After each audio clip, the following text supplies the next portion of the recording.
Il était une fois, dans un village de pêcheurs, une pauvre veuve qui vivait avec sa fille unique. Elle n'était venue au village que quelques années auparavant.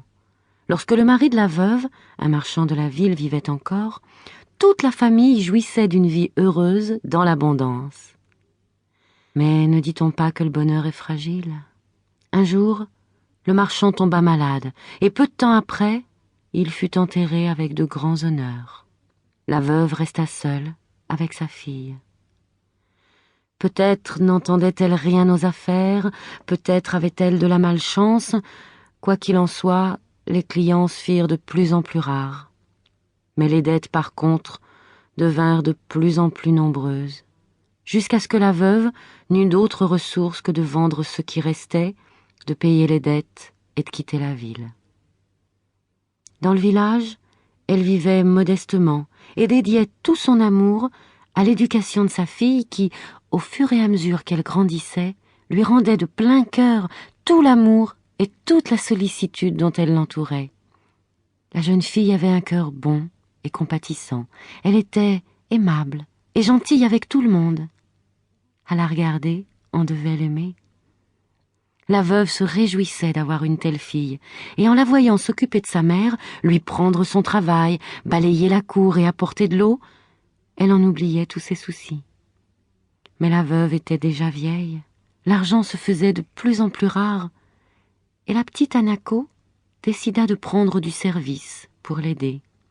Étant aimable et gentille, la jeune fille trouva bientôt une bonne place dans la ville voisine. Bien qu'il y eût un trajet d'1 heure à faire pour se rendre à la ville, Hanako ne voulut pas laisser sa vieille mère toute seule, toute la nuit, et alors, tous les matins, à l'aube, elle partait, pour ne rentrer qu'à la nuit tombée. Chaque fois, elle rapportait dans un baluchon la moitié de la nourriture qu'elle avait reçue en ville. Le trajet était difficile, mais Hanako n'en avait garde. Elle bondissait gaiement, et son esprit ouvert s'imprégnait de tout ce qu'elle voyait dans la forêt.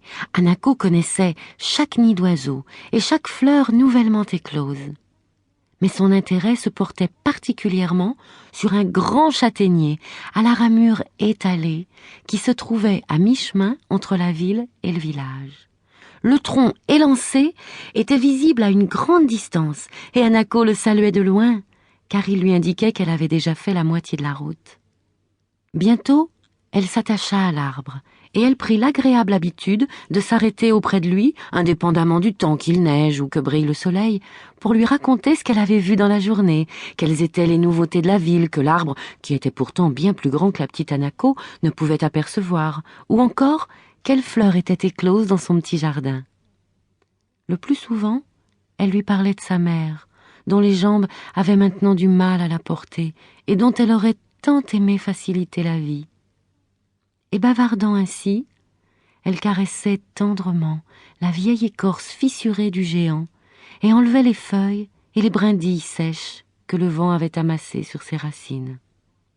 Pendant 3 années, la petite Hanako bavarda ainsi, jour après jour, avec l'arbre. Et avec le temps, elle oubliait totalement que c'était un être tout à fait différent d'elle-même. L'arbre était devenu son seul et unique ami, à qui elle pouvait confier tout chagrin et avec lequel elle pouvait partager toutes ses joies. Un soir, elle rentrait comme d'habitude avec la nourriture pour sa mère.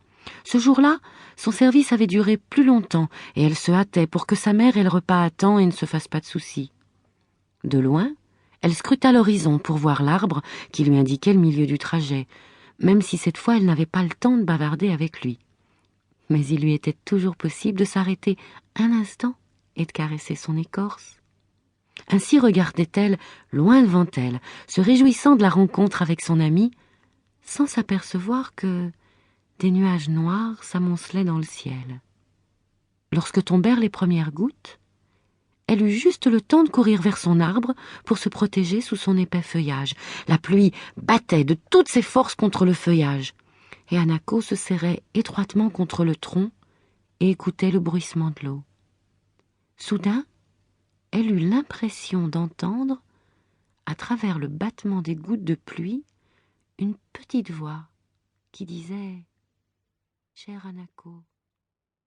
Pour continuer à écouter ce livre audio gratuitement, cliquez sur le lien dans la description et vous pourrez l'écouter en entier sans frais grâce à l'essai de 30 jours d'Audible.